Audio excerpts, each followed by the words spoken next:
Sujet numéro 3. Le président Alassane Ouattara reprend en main la gestion du RHDP.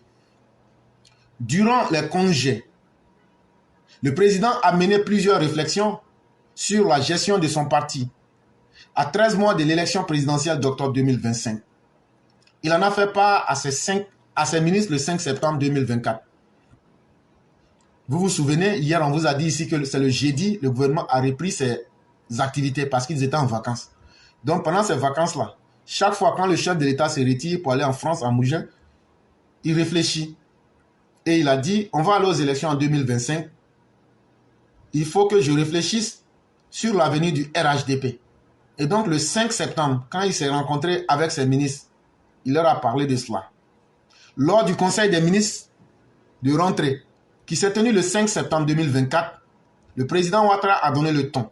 Le chef de l'État a informé les membres de son gouvernement de son intention de reprendre la main sur la gestion du RHDP, le parti au pouvoir. Il a clairement dit à tout le monde, il dit, je vais moi-même reprendre le contrôle du RHDP. Il n'a pas passé par 4 chemins pour le faire comprendre à tous. Selon nos sources, il a donné des instructions fermes pour que désormais, tous les coordinateurs régionaux, dont la grande majorité gèrent des portefeuilles ministériels, lui rendent directement compte. Et donc, il a dit à tous ceux-là, tous ceux qui sont les coordinateurs régionaux, là, vous savez que tout récemment, on a mis des coordinateurs régionaux et on leur a dit d'aller mobiliser dans leur région. Il dit à partir de maintenant, là, vous ne rendez plus compte à Kone Kafana Gilbert, qui était le haut représentant du chef de l'État et qui était aussi un ponte du directoire. Il demeure toujours à son poste. Il demeure toujours le haut représentant de l'État. Mais le chef de l'État a demandé à ce que tous ces coordinateurs régionaux là, puisque qu'est-ce qu'on a constaté? Il y a certains qui vont mentir. Ils ne vont pas faire le travail. Et ils vont venir mentir là. Le président va les prendre par les mots et directement. Et ça va les obliger à travailler véritablement. Parce que qu'est-ce qu'on constate? Il y a certains qui viennent et sachant qu'ils n'ont pas la pression qu'il faut, ils ne font pas le travail et après ils font des faux rapports. Maintenant, là, quand tu vas aller tout droit devant le président pour aller lui mentir, là, ce que tu vas gagner dedans, là, c'est toi seul qui connais. Donc là, il va reprendre le contrôle du parti. Tous les coordinateurs régionaux doivent venir pour lui rendre compte directement, sans intermédiaire. Le bilan de la mobilisation des nouveaux électeurs en vue de la révision des listes électorales reste faible dans certaines régions du pays. Et donc, actuellement, comme vous le savez, on est en train de mobiliser les nouveaux majeurs, c'est-à-dire ceux qui viennent d'avoir 18 ans pour voter. Mais qu'est-ce qu'on a constaté? Dans certaines régions, la mobilisation est très faible. Le président Alassane Ouattara souhaite insuffler un nouveau dynamisme à son parti, alors que des luttes internes pour le leadership opposent plusieurs de ses cadres. Certains d'entre eux remettent régulièrement en question l'autorité de Gilbert Kone Kafana. Au sein même du RHDP, il y a quelques petites mésententes entre les cadres parce que certains estiment que M. Kone Kafana ne joue pas pleinement son rôle quand d'autres même ont d'autres idées dans la tête. Et donc ça crée une certaine confusion. Et donc pour éviter tout ça, le chef de l'État, qui est un homme d'expérience, a compris qu'avant de compter sur les hommes, il faut d'abord compter sur soi-même. Si eux, ils sont dans l'amusement, à 13 mois des élections, en train de faire des petits palabres de leadership entre eux, c'est moi je dois être devant, c'est moi je dois être derrière, c'est toi qui ne fais pas ça, tu ne fais pas ça, alors qu'on devrait être au travail là. Le chef de l'État a compris que ce que vous lui avez fait en 2020 là, ça ne va plus se passer. Et de la même manière que le chef de l'État est en train de prendre ses responsabilités là, pour se faire entourer par des hommes solides, sûrs pour avancer là. C'est comme ça aussi que nous, la population là, on va aussi s'apprêter pour attendre les militants qui vont s'aimer la violence. Et on n'a pas besoin de quelqu'un. On n'aura pas besoin de quelqu'un. De la même manière que le chef de l'État est en train de reprendre ses responsabilités là. Vous, au lieu aujourd'hui de vous déterminer par vos actions concrètes sur le terrain pour apporter des résultats, vous êtes dans des petits problèmes de lutte interne pour le leadership. Il faut que moi j'ai tel poste. Il faut que moi je sois ceci. Il faut que je mette des pots de banane à celui-là pour que je sois vu. Il n'y a pas de problème, continuez. Au lieu de chercher à assainir le parti, pour chasser des gens comme les Augustina de Yamoussoukro, pour prendre les vrais hommes qui peuvent nous amener à gagner ce combat-là, vous êtes dans vos petits problèmes. Le chef de l'État vous dit merci, continuez dans ça, mais moi je n'ai plus le temps pour ça. Même s'il faut que je sois seul avec 10 personnes là, et avec les vrais militants là, et avec des gens qui seront honnêtes, qui vont me faire des rapports directs sur du concret là, je vais aller avec eux. Continuez dans vos petits palabres de leadership, de lutte interne. Moi, je n'ai pas ce temps-là. Lors de ce même conseil des ministres, le président Ouattara s'est montré agacé par certains résultats gouvernementaux jugés insuffisants, ainsi que la faible mobilisation des ressources fiscales et non fiscales, exposant le pays à un potentiel recours à la dette. Et pour finir la réunion, il a aussi dit qu'il n'était pas du tout content de certains ministres, que malgré tous les fonds qui sont mis à leur disposition, malgré tout ce que l'État fait, ces ministres-là patinent et n'apportent pas les résultats qu'il faut pour satisfaire les Ivoiriens. Quand on regarde les moyens qui leur sont octroyés, qui leur sont donnés, ces ministres-là ne travaillent pas du tout. Et comme on l'a dit ici, en tout cas, nous, on a toujours été pour un vrai remaniement. Il faut nommer vraiment des hommes vrais, des hommes de mission, des hommes qui peuvent donner des résultats pragmatiques. On n'a plus besoin, si c'est le temps de remercier les uns et les autres, on a déjà fait ça suffisamment. On a remercié le PDCI, on a remercié tout le monde. À l'intérieur même du RHDP, tout le monde a été suffisamment remercié. Maintenant, là, c'est les Ivoiriens qu'il faut remercier. Et le travail qui doit être fait là, c'est les Ivoiriens qui doivent bénéficier d'abord. Et ces ministres qui ne veulent pas remercier les Ivoiriens, en travaillant directement pour les Ivoiriens, le chef de l'État les a interpellés. Ça veut dire quoi? Ça veut dire que ces personnes-là ne sont pas loin d'être mises à la porte. Il a aussi dit qu'au niveau des impôts, là, les structures d'impôts ne font pas bien leur travail parce qu'elles ne touchent pas tous les secteurs. Ce sont les pauvres individus comme les éclaireurs. Chaque fois, on leur dit qu'il faut aller payer un impôt, c'est comme ça. Mais et les autres, et les Burkinabés, et les Maliens, et les étrangers qui ne veulent même pas payer un impôt là, qu'est-ce que vous faites aussi pour leur faire payer des impôts? Mais le chef de l'État a dit, il dit, on n'augmente pas les impôts, on n'augmente pas les sommes que les gens payent. Mais il y a beaucoup de personnes qui ne payent pas. Aller vers ces beaucoup de personnes-là et forcer-les à payer les impôts comme de la manière éclaireur, Pro-VT paye les impôts. Il dit, si vous ne payez pas les impôts, on sera obligé d'aller prendre de la dette alors qu'on a les moyens de mobiliser. Il a demandé à son premier ministre, Robert Begré-Mambé, de veiller à l'amélioration des recouvrements. Et donc, il a demandé à monsieur le premier ministre de personnellement se mettre à la tâche pour que les services des impôts rapportent plus. Toutefois, le président a annoncé qu'il n'envisageait pas de remanier le gouvernement dans l'immédiat. Mais il a pris le temps de dire que le remaniement qu'il va faire là, ça ne sera pas dans l'immédiat. Comme quoi, il laisse une petite chance à tout un chacun de s'améliorer. Mais ça veut dire quoi? Ça veut dire que c'est le dernier avertissement. Ça veut dire que c'est le dernier avertissement. Effectivement, il avait réfléchi sur la question. Il voulait le faire. Mais après, il s'est dit non, donnons-leur encore une dernière chance pour voir. Et donc là, c'est un dernier avertissement pour les uns et les autres. Enfin, pour la première fois, il s'est exprimé sur le déguerpissement des commerces informels et d'habitats précaires dans le district d'Abidjan. Ces opérations gérées par le gouverneur Ibrahima Cissé Bakongo ont suscité de nombreuses critiques. Le président Ouattara a assuré que le gouvernement apporterait son soutien aux sinistrés, quand bien même que ces opérations vont continuer. Et donc le chef de l'État a parlé aussi des déguerpissements. Le gouvernement va apporter son soutien à tous ceux qui ont été déguerpis, même quand bien même qu'ils soient dans l'illégalité. On va leur apporter ce qu'il faut comme aide. Mais toutes les zones qui ont été ciblées seront dégagées. Ça, il n'y a rien à faire. Parce que comme il l'a dit, tout ce qui est projet de développement pour tout le monde là, ce qui peut profiter à tout le monde là, on va faire ça pour tout le monde. On ne va pas laisser quelqu'un parce que toi, tu es dans ton petit commerce et puis on ne va pas progresser, on ne va pas aller de l'avant là. Ça aussi, on ne va pas faire ça. Le temps que tu avais eu pour bénéficier là, c'était ta chance. Surtout que vous n'étiez pas dans la légalité. Maintenant, là, on va progresser. Et donc, le résumé des informations que je vous donne, vous allez trouver ça dans le Jeune Afrique d'hier. C'est là-bas que j'ai retiré l'information, j'en ai fait la synthèse. Et donc, mesdames et messieurs, On va passer directement à l'édito des Mers Blancs. Bonsoir à tout le monde. Oui, éclaireur, je voulais juste parler de la mobilisation des Ivoiriens ici même en France. Et effectivement, il faut que le président vraiment veille au grain parce qu'au niveau de la communication, il y a toujours de sérieux problèmes.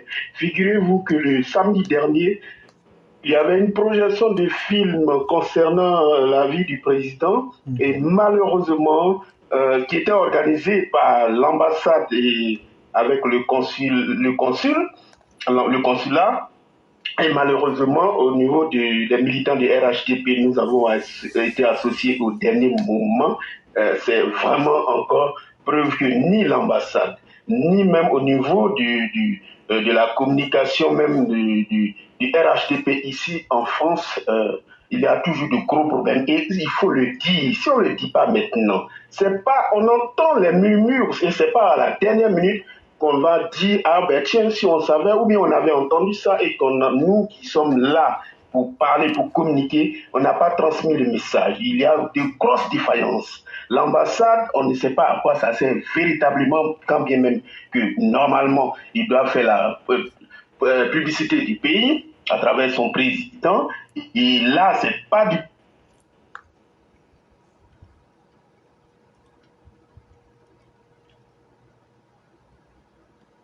tout Ivoirien confondu. Maintenant, quant aux militants des RHDP, bon, on va donner un chiffre qui n'est pas en dessous de quand même 20 000. Et 20 000, le nombre de personnes qui étaient présentes, je n'ai pas le chiffre, mais ça va m'étonner que ça atteigne 500. Ça va être exagéré. Donc, pour dire que en fait, la communication ne passe pas, ça passe très mal. Donc, il y a une véritable mobilisation à faire. Et ici, les gens n'ont pas le temps. Vous faites une projection demain et c'est aujourd'hui on vous avertit. Mais non, les gens n'ont pas assez de temps pour programmer cela. Donc, pour dire qu'il y a beaucoup de choses à faire en Île-de-France, sinon en France tout entière. Maintenant, concernant, vous savez, l'opposition, bon, il y a Simone qui se prépare, parce que comme elle a été amnistiée, donc elle n'a aucun problème, et éventuellement, si le gars le plus violent de toute la politique ivoirienne, Gbagbo, ne serait pas retenu, soit ils s'entendent bien avec Simone, ou alors ils vont continuer leur œuvre qu'ils sont en train de préparer, à savoir tout brûler, sachant que quand on brûle, c'est pas un seul Ivoirien qui sera brûlé. Et donc, nous tenons Gbagbo responsable pour dire qu'il a des enfants. S'il pense à ses enfants, s'il pense à sa famille, je veux dire ça, deuxième ou une nouvelle ou une ex, donc c'est tout un ensemble. Si la Côte d'Ivoire brûle, il n'y a aucun Ivoirien, dès que vous soyez de l'intérieur ou de l'extérieur, vous qui êtes associés, vous allez payer le grand prix. Voilà, donc c'est le message que je voulais passer aujourd'hui, vu que le temps est assez limité, je reste à l'écoute. Vraiment, merci beaucoup, cher René. Et je peux vous dire que vous n'avez pas de soucis à vous faire. En ce qui concerne la communication du RHDP, c'est vraiment le talon d'Achille du RHDP. C'est le maillon le plus faible du RHDP. Et votre souci, vous n'avez pas à vous le faire parce que ce n'est pas seulement en Île-de-France, c'est partout, cher aîné. Si vous pensez, c'est vous qui connaissez vos problèmes en France. Mais c'est partout. Les gens ne communiquent pas. On ne sait pas pour quelle raison les gens cachent les informations. Bon, quand ils cachent, je ne sais pas si ça leur est important. Et puis à la dernière minute, tu les vois, ils viennent vous dire, ah, il y a telle chose demain. Hein. Moi, je vais laisser mon travail pour aller derrière RHDP. Moi, je vais laisser mon travail pour aller derrière RHDP. Même si on dit. On est en Occident. Et puis là, les gens là, apprenez à respecter vos militants. Ce problème-là va nous causer des grands torts. Et ça a déjà causé des grands torts. Mais ça continue. Et on en parle. Il n'y a pas de changement. Si le chef de l'État lui-même ne prend pas des mesures sérieuses pour frapper dans le tas, pour mettre des gens responsables qui veulent jouer pleinement le rôle. Et c'est pourquoi je disais la dernière fois, les 4 types de militants. Malheureusement, c'est une réalité qui est partout, cher aîné. Et je ne sais pas s'il faut dire qu'il faut faire avec, mais il faut que des solutions soient trouvées dès maintenant. Et vous avez plus que bien fait de l'évoquer encore, avec un exemple qui est particulier, parce que vous parlez de ce que vous connaissez et de ce que vous avez vécu. Et vous avez donné des détails Normalement, sur cette question-là, Bandama Maurice devrait être questionné. Qu'est-ce qui n'a pas fonctionné pour que les Ivoiriens ne soient pas informés? Et c'est à la veille qu'on les informe. Est-ce que ça ne cache pas d'autres choses? C'est tout ça qu'il faut vérifier maintenant. Et vraiment, merci infiniment d'avoir évoqué cette question-là qui doit interpeller tout le monde. Si nous voulons vraiment que le parti réussisse, c'est aussi en informant les gens correctement. Et vraiment, merci de votre sortie de ce jour. Et nous allons vous souhaiter un excellent week-end et une excellente soirée. Merci. Je vous en prie, cher ami. Nous voyons du n'importe quoi sur les réseaux sociaux. Et chaque ministère a une direction, une cellule de communication. Alors, chaque fois que je vois cela, je le dis donc au Premier ministre, au ministre de la Communication, à la directrice de la Communication, que je ne peux pas comprendre qu'avec tous les moyens de l'État, 30 ministères, avec une cellule de communication dans chaque ministère, que nous ne puissions pas réagir. Bonjour à tous les EPV, bonjour à tous ceux qui nous suivent, vraiment que Dieu continue de nous garder dans ses grâces. N'oublions pas, demain c'est TikTok. Et nous sommes bloqués sur les EPV. Demain, nous nous retrouverons chez BSB. Donc, ceux qui auront la chance d'être connectés par sur BSB, vous pouvez partager pour que les autres puissent venir participer au festin intellectuel. Vraiment, merci à toi, l'éclaireur. Moi, je vais bondir rapidement sur ce que le frère Adam Koné vient de dire. L'éclaireur, moi, je ne suis pas d'accord que le RHDP organise quelque chose et qu'on informe les gens à la veille ou bien à 2 jours de l'événement. Franchement, comme on a dit, il y a un problème de communication et qu'il faut éradiquer à ce fléau. Parce que c'est quelque chose qui va vraiment rattraper le RHDP. Il faut vraiment que ce côté de communication, informer les gens là, travailler dessus. Franchement, je suis contente quand tu me dis aujourd'hui que le président prendra le RHDP en mai. Je suis très heureuse. Parce que franchement, quand toi-même, le chef d'un groupe, tu vois que dans ton groupe, il y a trop de murmures, ça bavarde ici, ça fait ça, les fâchés sont ici, les frustrés sont ici pour finir là, l'éclaireur, tu montes au créneau. Et c'est ce que nous on voit ici aux États-Unis. Voilà pourquoi ici aux États-Unis, quand tu regardes le manager travailler, toi-même qui es l'employé là-même, tu n'as pas le courage de t'asseoir. Et c'est ça, Papa Ado. Vraiment que Dieu te donne la force. Parce que franchement, RHDP là-même, on ne comprend rien. Franchement, tu passes ici, il y a problème. Tu passes là-bas, il y a problème. À gauche, il y a problème. À droite, il y a problème. On ne sait même pas où on va. Alors, c'est un parti au pouvoir. Ce n'est pas comme un parti qui n'est pas au pouvoir, l'éclaireur. Quand souvent les gens me disent qu'il faut que les gens cotisent, les militants cotisent pour organiser ça, je dis, mais attendez, nous sommes au pouvoir, mais nous sommes à l'opposition. Les gens peuvent faire le sacrifice à l'opposition. Mais une fois qu'ils sont au pouvoir, il faut qu'ils leur se sacrifient. Franchement, l'éclaireur, je suis content. J'espère bien que les choses bougeront comme il faut. Parce que tel que je connais Papa Ado, c'est un bosseur. Papa Ado, quand il met sa main dans quelque chose, il veut que ce soit bien fait. Et c'est ça un leader. Donc franchement dit, on est fatigué de tous les petits problèmes. Parce que regardez en Occident par exemple, vous organisez quelque chose, vous informez les gens, peut-être même à une semaine, même souvent c'est un peu, c'est très peu. Les gens travaillent. Ah, il faut présenter des excuses au boulot pour pouvoir partir où tu dois aller pour le RHDP. Mais sans informer les gens juste à la date, ils vont faire comment? Les gens travaillent. Il n'y a pas de vagabonds en Occident. Oui. Les vrais immigrés ne sont pas des vagabonds. Tout le monde travaille. Donc il faut respecter au moins le travail des immigrés, quoi. Franchement. Et le RHDP, franchement, travaille dessus. Il y a un problème de communication. C'est un grave problème et qu'on ne comprend pas. Mais comme le président va prendre les trucs en main, on espère que tout ira pour le mieux. Et c'est ce qu'on souhaite au fait. Pour ne pas prendre tout ton temps, l'éclaireur, je vais m'arrêter là. Sinon, le côté des djihadistes que tu as dit, les gens s'entendent. L'éclaireur, il y a longtemps, tu nous as dit ça ici. Et aujourd'hui, c'est ça qui se passe au fait. L'éclaireur, toi, tu es clairvoyant. Voilà pourquoi tu es éclaireur là. Tu as dit ça ici il y a longtemps. Et vraiment, quand on regarde, c'est ce qui suit. Voilà pourquoi notre sujet de la fois dernière, on a demandé entre eux et puis les djihadistes, c'est qui le vrai djihadiste, le vrai terroriste au fait. Vraiment, merci l'éclaireur. Bon samedi à tous, bon week-end à tous. Que Dieu nous garde, que Dieu protège le gouvernement de Papa Ado et tous ceux qui sont autour de lui, même nos forces de l'ordre, tous ceux qui assurent la sécurité de la Côte d'Ivoire. Que Dieu vous protège. Merci l'éclaireur. Les EPV demain, Inch'Allah, TikTok. Merci. Je m'arrête là. Vraiment, merci beaucoup, cher maire. Merci de cette efficacité. Merci de clarifier tous ces malheureux événements. Sachez que nous qui sommes en Occident, vous ne pouvez pas nous traiter comme des gens qui ont besoin de manger, ou bien qui ont faim, ou bien les politiciens en Côte d'Ivoire, là, nous, En fait, on gagne les mêmes salaires que vous. Souvent, on gagne même mieux que vous, pour vous dire la vérité. Donc là, vos relations avec nous, là, faites beaucoup attention. Nous, là, on s'en fout de vous. Donc, ne venez pas pour dire non, à la dernière minute, ou bien moi, je vais prendre mon argent pour cotiser dans RHDP. Pourquoi? Je paye un peu aux États-Unis, je paye un peu en Côte d'Ivoire. Nous sommes un parti qui est au pouvoir. Et puis moi, je vais prendre mon argent donné. Si je fais ça là, que Dieu me mette en enfer. Si le RHDP ne peut pas se financer là, avec ces cadres qu'on a nommés, des cadres méchants, qui ne pensent pas aux militants, mais qui ne peuvent pas nommer, qui ne peuvent pas encore financer le parti, c'est qu'on s'en fout, c'est que le RHDP là va tomber. Et c'est pas ce qu'on vous a donné là, c'est pourquoi.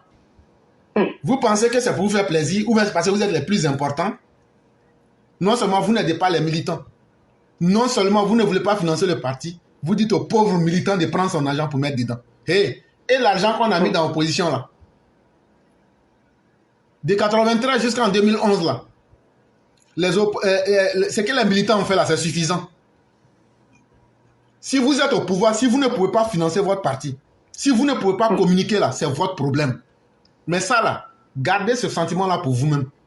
Parce que là, il n'y a personne qui nourrit son ami. Et vous n'êtes pas important pour nous.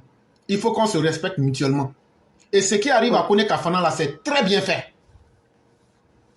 Ce qui arrive à Kone Kafana aujourd'hui là, c'est très bien fait. S'il avait assumé ses responsabilités et qu'il avait été droit comme il fallait là, aujourd'hui ça n'allait pas arriver jusqu'à ce que le chef de l'État prenne le contrôle de la situation. Voilà. C'est l'incapacité même du directoire. Et ça, on l'a critiqué ici à maintes reprises, que le directoire était centre d'incapacité. Mais voilà aujourd'hui le résultat qui est en face de vous. Ça ne vous fait pas honte que le chef de l'État aujourd'hui, avec tout le poids de la responsabilité de l'État, que lui dise je vais reprendre encore le contrôle du parti. Ça ne vous fait pas honte. Voilà. C'est un échec du directoire. Voilà des gens qui ne peuvent même pas prendre une décision correcte. Ah non, bon, ceux-là ici, là, bon, on va prendre nos amis pour les nommer ici. Et ils vont être nommés, ils vont aller faire mairie. Ah non, ceux-là ici, on va aller faire élection ici parce qu'on a vu que la population a résisté là-bas. Bon, ceux-là, on va les laisser, ils n'ont qu'à ces choses là-bas. Même pour faire les choix les plus simples, ils en sont incapables. Parce qu'ils veulent tout faire sur la base du copinage. Ils veulent tout faire sur la base des considérations qui commencent par eux et qui se terminent par eux. Et c'est très bien fait. Pour tous ceux qui sont dans le directoire, c'est un désaveu pour vous. Ça veut dire que vous ne foutez rien. Et ce n'est pas sérieux. Aujourd'hui, le chef de l'État, c'est nous qui lui disons de rester. C'est nous qui lui disons d'aller être candidat. Mais encore, on l'oblige encore à faire le travail que nous aurions dû faire. C'est une honte. C'est une honte. Et ça, il faut le dire aux uns aux autres. Tu ne peux pas demander à ton père de te donner quelque chose et en même temps, tu te moques de lui. Aujourd'hui, là, les militants sont mobilisés. Ça fait 4 ans ici que nous on parle. On n'a jamais pris 5 francs avec quelqu'un. On n'a jamais demandé 5 francs à quelqu'un. Et on n'est pas découragé. On informe nos populations. Mais vous, les cadres, là, vous faites quoi? Vous apportez quoi? Ça aussi, il faut qu'on fasse ce bilan-là. Il faut que vous vous asseyez avec les militants pour qu'on sache ce que vous faites. Mais à la réalité, vous ne faites rien. Salama vous dit ça. Ceux qui s'attendent à avoir quelque chose avec vous et qui ne peuvent pas vous dire ça, là, moi, je vous dis ça en face. Parce que je m'en fous de ce que vous avez et je n'en ai pas besoin. Mais ne soyons pas méchants et hypocrites envers celui qui vous a permis d'être là. Et avec ce comportement-là, ne comptez pas sur nous. Je vous l'ai toujours dit. Le jour que le président Ouattara n'est pas là, à part TBO là, nous on s'en fout de quelqu'un. Nous on sait ce qu'on va suivre. Nous on sait ce qu'on va suivre.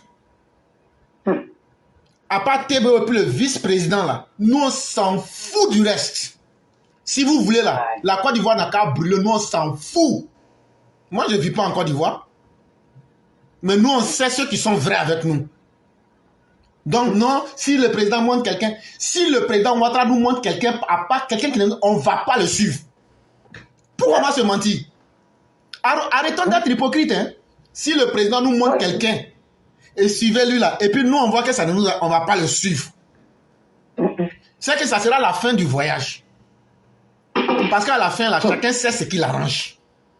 Et nous là, avec tout ce qu'on a déjà vu là, nous on sait ce qui peut nous arranger. Nous on sait ce qui peut protéger nos vies. On n'est pas des enfants, hein. Ne nous infantilisez pas. Et à un certain moment, là, si vous ne vous respectez pas, là, le chef de l'État vient de... Comme vous ne voulez pas vous respecter, des grands garçons, des vieillards, vous ne voulez pas vous respecter, là. Donc, je vais reprendre pour faire mon travail. Toi, tu es là, tu as des enfants, tu les mets au champ. Chaque année, on vient te dire, ah, ton champ, là, c'est les zèbres qui ont pris. Et tes enfants viennent toujours te dire, non, le travail est bien, papa, on a bien fait le travail. Et puis, un matin, tu te lèves, tu dis, bon, comme c'est comme ça, moi-même, je vais aller nettoyer le champ. Chère maman, ça veut dire quoi?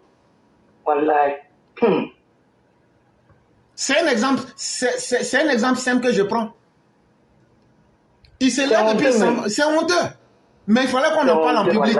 C'est une honte pour vous. Aujourd'hui, là, c'est nous, on devrait s'asseoir et puis le président même devrait dire, les gars, temporisez un peu, vous êtes en train d'aller trop vite. Voilà. Mais ce sont des pauvres gens comme nous qui sont là en train de se décarcasser, en train de sortir pour informer les gens. Et c'est là que je remercie quand même les cybermilitants. Si vous n'existez pas là, mais nos parents seraient déjà morts. Mais la Côte d'Ivoire aurait déjà pris feu. Et c'est cette colère-là qui nous fait sortir pour venir ici pour parler. C'est pas parce qu'on est courageux. Mais cette même colère-là, cette même rage-là, quand on regarde les ignares qui veulent détruire le pays, mais ça crée la colère et la rage. Et tu te dis, mais qu'est-ce que je peux apporter? Est-ce que je peux me taire? Si on ne pense pas qu'on est courageux, hein, ne pensez pas que nous on a envie d'être Jésus. Hein. Ah non, comme c'est toi le plus bête du groupe, il faut te mettre devant. On va s'asseoir pour dire tu es fort, hein, tu es fort. Et puis maintenant, quand on va te sacrifier, on va dire, ah, c'est lui qui joue le courageux là. On n'a qu'à passer à quelqu'un d'autre. Non. Mais quand tu vois un problème là, les moyens que tu peux utiliser là, c'est ça que tu utilises. Les moyens que, si moi j'étais au pays là, ce que j'ai dit là, je n'allais pas faire dans la parole, hein, j'allais poser ça en acte direct. Mais c'est parce que je ne peux pas être ici aux États-Unis et puis poser des actes directement là. C'est pourquoi moi j'ai été militant. J'ai gravi des échelons dans le parti. Et j'ai posé des actes concrets. Mais un homme là, tu ne peux pas te dédoubler. C'est à cause de ça là. On prend notre petite intelligence là, on met au service des Ivoiriens pour les informer. On pourrait aussi mettre ça au service du mal. Mais on sait aujourd'hui où on veut aller avec les Ivoiriens. On sort pour venir être honnête. Et on met quiconque au défi de ce qu'on a dit. Prenez nos dires et venez dire tu as menti ici. Mais vous là, les cadres là, qui prenez des gros salaires, qui prenez des bonus, chère mère, chaque mois le président leur donne des sommes spéciales. Les cadres que vous voyez là, je mets quiconque au défi. Si un parmi eux garçon, il n'a qu'à sortir pour dire que ce que j'ai dit là est faux. Chaque mois, le président leur donne des bonus spécialement. Mais vous pensez que cet argent, c'est pour vous? C'est pour aider ceux qui sont autour de vous. Voilà. Mais ces cadres méchants, inaptes, incapables, vous vous asseyez encore. Non seulement vous prenez ces sommes-là, vous voulez encore aller étriper nos militants. Pour que non, venez. Aucun militant ne donne votre 5 francs à quelqu'un. Si le RHDP doit tomber, il n'a qu'à tomber. Si tu t'en as donné ton argent, elle sait que tu es maudit. Eux, ils sont au pouvoir. Quand on était dans l'opposition, on donnait. On est au pouvoir, aujourd'hui, on va vous donner. Si tu as donné ton argent, c'est qu'il n'y a pas plus maudit que toi. Et ça a fait de Alassane Ouattara, c'est ce qui nous réunit. Le jour qu'Alassane Ouattara n'est pas là, on va voir qui est qui. Nous-mêmes, on connaît déjà ce qu'on va choisir. Si aussi ils disent qu'ils ne sont pas dedans, là, chacun va laver sa main dedans. Et puis on va remettre le pouvoir à Babo. Ou on va remettre le pouvoir à Blé. Non. Non. C'est pas, parce que c'est ça, ils prennent pour dire aux militaires, ah si, ils vont vous tuer, hein. C'est ça leur truc. Ah si vous faites, ils vont vous tuer. Ils ne peuvent pas nous tuer, nous tous. Voilà. Ils ne peuvent pas tuer tout le monde. Et tu as beau être criminel là, tu vas trouver un qui est plus criminel que toi. Et donc là, on va finir tôt ou tard par vivre ensemble. Et donc arrêtez ça. Non, si vous faites ça là, c'est vous qui êtes sur le terrain. Mais vous aussi, vous avez vos parents là-bas aussi. C'est nous tous, on va perdre. Il vient des moments, il faut qu'on se dise la vérité. Et vraiment, chère mère, c'est un peu ça. Et donc, je vous dis aussi merci infiniment pour le combat. Et on va vous laisser en 2 minutes nous faire la conclusion. Vraiment, l'éclaireur, merci pour tout ce que tu viens de dire. Trop clair, mais trop clair, wallahi, vraiment. Ah, quand tu as dit que papa doit prendre les trucs à main, j'ai eu mal au cœur et puis j'étais contente à la fois. Parce que je me dis, si tu vas, non, c'est honteux, mais on ne peut même pas parler, on ne peut même pas expliquer. Mais ok, l'éclaireur, je peux que tu partes au travail, m'arrêter là. Vraiment, que Dieu protège la Côte d'Ivoire, que Dieu continue de protéger Papa Adou, que Dieu continue de protéger sa dulcinée qui est à côté de lui. Juste pour dire merci à toi, merci à tous les EPV. Okay. On m'avait interrompu un moment. Ok. Merci. Merci infiniment, chère mère. Demain sera un autre jour. Que la grâce divine demeure en nous. Merci infiniment. Excellente soirée et très bon week-end à chacun. Amin, amin, amin. Et bon boulot à toi aussi. Merci beaucoup, cher mère. Aile mamalo saramate maroyara Alasani watara alabile fe saramate maroyala Walai bilai ilete malo saramate maroyara Alasani watara alabile fe saramate maroyara Kolo goyani du masabe la ileta magoyaira Ivoirien ya perasida wa Alasani ko barika Mika nuson kuna wolola Alasani watara ko barika Alumbi samadua wula sini kene yala Ika minge Ivoirien ye Alasani ni bagara Mika nuson kuna wolola Alasani watara ni bagara il était malo barakate malo yala Alasani watara alabile fe barakate malo yala Logo ya ni du masabela ileta magoya ila ado Logo ya ni du president bela ileta magoya ila Mabindu gbadona de ngolote goya bera Musono no chela de jalo le dianira President ya kadia mina wole biwaso Ivoirien ya president wa ngolo le diani Watara ludianya de wangolo le diani la ado Walai bilai ala bile fe barakate malo yala Walai bilai ilete malo barakate malo yala Ikanu son kuna wolola Alasani ko barika Mwikando boni juda Alasani ko barika Ikando bo fade juda ado ko barika il était malo saramala marumani Alasani watara alabile fe barakate maroyala Nabinu worode il était malo barakate maloyala Walai bilai alabile fe adoko barika Ika minga Ivoirien ye Ivoirien bi remercier Ika minga Ivoirien ye Ivoirien de bi remercier 100 ans qu'on barala Alasani m'a découragé Sanji tanke masayala Alasani m'a découragé Kuma befoni adoma Alasani m'a découragé Neneni kani adola Alasani ko barikanye Ika minge Ivoirien ye adoko barika Sanji tanke masayala adoko barika Kabakata onela Alasani ko barika Walai bilai alabile fe saramate maroyala Alasani watara ile mamalo saramate maroyala Logo ya ni du masabela ileta magoyala Wanga yadwa wude we ngolo le diani Amadu kulubali wayi borongolo